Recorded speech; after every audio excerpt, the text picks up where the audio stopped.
Hey, guys, we're here at the locker room.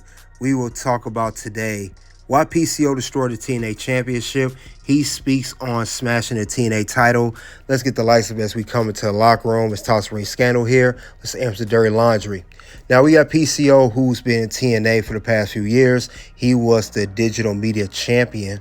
Now, let's go over his accomplishments of what he's done. He's been in the WWE, three-time WWE Tag Team Champion, the digital championship he held in TNA. Also, he was known for being in World Championship Wrestling Hardcore title, NWA, the World Tag Team title, and he also held on to, I think, a cup in NWA. Also, he's been in Ring of Honor. That's his accomplishments there. World title, six-man title, and many others. So he's been in wrestling business for quite some time. Now, he went on to another promotion, GCW, with the TNA Digital Championship that he smashed with the sledgehammer. He did this at their event, which is the People vs. GCW, January 19th. This was the same night, simultaneously, while TNA had their own PLE called TNA Genesis. So he went and did that, and that quite caused a stir. It was definitely a buzz online, all over social media. Now, we know this happened in history with Alundra Blaze back in 1995 when she threw the WWF Women's Championship in the trash on WCW television. Now, we also had another occurrence. This happened in 1994 when Shane Douglas, ECW wrestler, threw the NWA belt down and rechristened it. It was the brand new ECW championship due to the disagreement with the NWA ECW partnership. So we've seen this happen in the wrestling industry. They say this is real. They say this fake. But the thing about it is it a work or a work to shoot as far as that go with PCO? Now, PCO, he talks about his frustration with TNA management when he was injured, how, the company looked out for him. He didn't get reimbursed. He talks about stuff like that. Now, the interview was very long, didn't cover the whole thing, but get the main points of what he spoke with Sean on Fightful Select. So he definitely had quite a bit to say. We do know that the Digital Media Championship now is with Steph DeLander, his former wife, their divorce storyline-wise. And he also talked about how he was promised one thing and he didn't get it. His contract was changed. And he talked about many other things. It's just this agreement with TNA, because, they was changing management to Anthem now. So, and now they got the partnership with WWE. But shortly, he's going to talk more about that with Sean Ross. He's going to let us know what happened and the whole side of his story.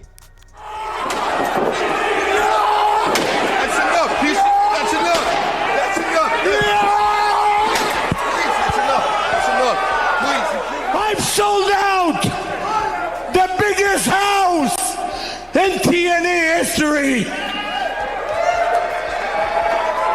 I sold more t-shirts in one night than any TNA. That's enough BS right now, So then what happens. We saw it. Yeah. You had a match at GCW and you smashed the TNA Digital Media Championship. Yeah. They have claimed that it was a replica. You have sent me pictures of this, like you've shown me, like that it to be an actual title. Yeah. But GCW has claimed to me that they knew you were going to do or say something, but they didn't know it was going to be the extent of that. Is that accurate? Yes, it is. They didn't. No, I don't think they expected me to say something. Maybe in their mind they expected, because they still there was still no communication until then, so they probably knew like I was gonna say something. And when you talk to a couple of friends, it's a small word. They talk to other people. Sure. And maybe they had words that I was gonna do something, but I never, because this thing just came out of the blue. It's just a last minute thing. I just decided to put the sledgehammer into the belt and to make that international title, a TNA title, and keep the lineage. And I was proud of that. And here we are, like 6 months later, they still haven't done it. And I asked them, and they said, it takes time to do those things, Carl. Okay, 6 months, yeah, takes time. Okay, so they did another belt in less than 4 days for San Antonio, for Stephanie to have won on the divorce. If that's all my divorce gonna cost me, the title, that's all right. It's not a very expensive divorce for someone in the business. So they spin the wheels fast enough to get another one belt, another championship or another belt made in less than the 19th, and I was ready for the 23rd in 4 days or whatever, 4 or 5 days. It takes time to do those things, Carl. So I thought the title looked pretty good on the 23rd. So has anybody from TNA hit you up and said, man, why the hell did you do that? Give us this back. Anything like that? Nothing. Okay. Not a phone call. Nothing from nobody. It's dead silence. So, hypothetically speaking, Yeah. if they did, and they said, okay, maybe this could end up pretty good. Maybe we could do business. How would you feel about that? Well, the trust. How can you trust now? How can you have the trust? I mean, yeah, that's tough. It's really tough. I mean, you did smash their championship belt with a sledgehammer. I feel like there could be some give and take there. I mean, I think that's the greatest thing, but I don't think they're smart enough to realize how good it is. Because if they were smart, that would have been an angle that we could have done for real. But anyways, I was discouraged, and I'm still. I don't think. I think they put everything on the red, the casino, on the wheel, and I think it's all on WWE now. Now, that was PCO talking to Sean Ross. He talked about the whole design taking a long time to make. Now, he was upset that it took a long time. Now, however, after PCO destroyed the Digital Media Championship at the GCW event, they came in with a belt 4 days later, which we did see with Stephanie DeLander, had the new belt, and she is the new champion due to the divorce of storyline from her divorced husband, PCO, and her new boyfriend, Mance Warner. Now, it worked out well for her, the whole situation, but TNA was reportedly very livid about the whole situation of how PCO handled it. He didn't talk to him, but he was frustrated with his contract. He was frustrated with his staff injury back in 2022. He was frustrated that when he was hurt, that he was not that TNA didn't pay for it, that he had to use his credit card and they would reimburse him. So it was just a big, long line of frustration. And it's just crazy because he was reportedly also had a new contract deal. Now, this was, like I said, this was a while back. We also know that when he had his whole contract deal that they agreed to it. But the thing about it is, he also said that he sold out the show, like he said in that promo. He worked hard to sell out that show for TNA, the biggest house. But the thing about it is with PCO as well, he said that with the new contract coming up, he thought it was an agreement made between him and TNA because he was ready to sign that new contract. Thing about it is, they ran into a roadblock there. And a roadblock with him because he felt he was valued high. He said that also in an interview, he had the most wins behind Jordan Grace and Moose of the year in 2024 in pay-per-view wise. So he felt like his value should be increased and he should be worth more. That's how he felt. But the thing about PCO, he's up in age. He's not younger like most of the talent. He's older. And also another thing about PCO, which they talked about as well, besides his injury, there was the new deal that was going on. He had a good deal. Originally, they shook hands on it and everything.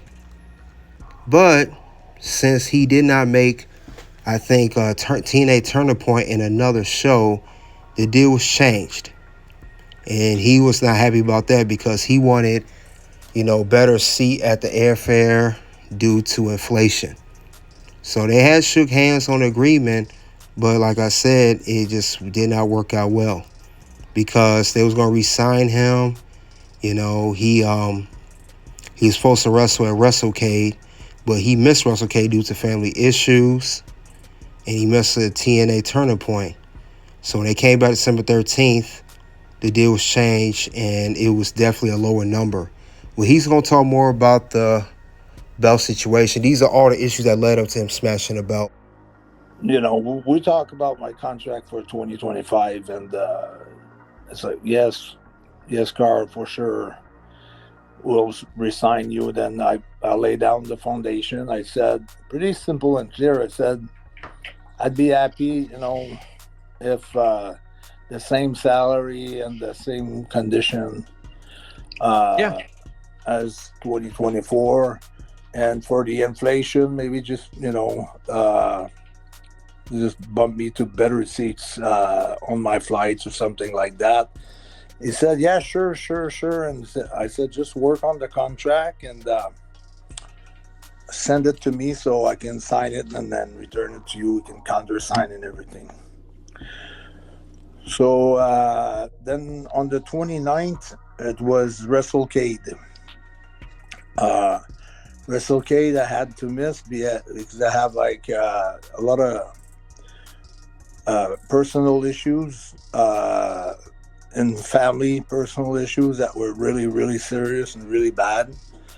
So I couldn't go to WrestleCade on the November 29th, and got a text message from the management. Hey, Carl, just checking in. Missing you at WrestleCade.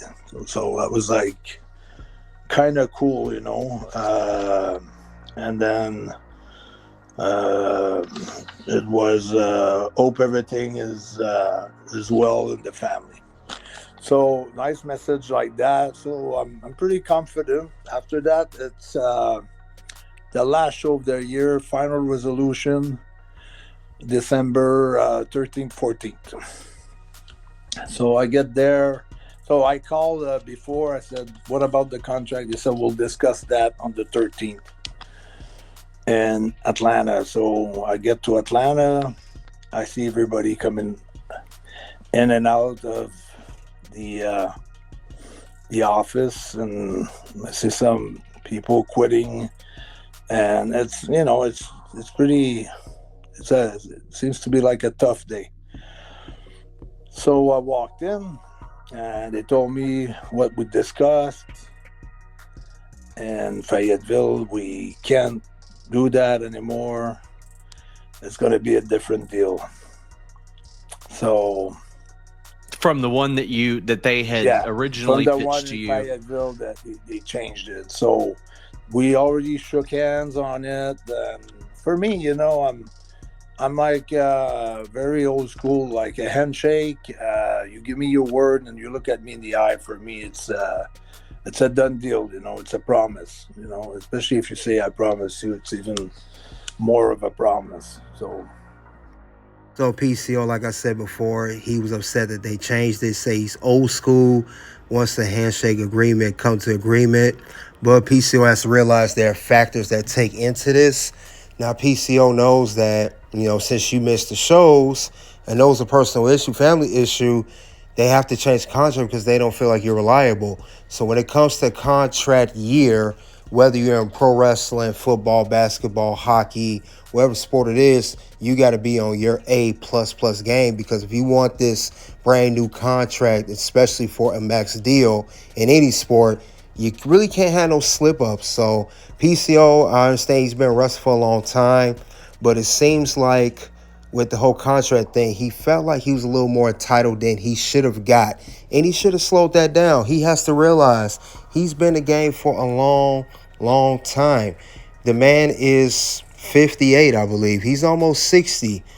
So he has more, his best days are behind him instead of front of him.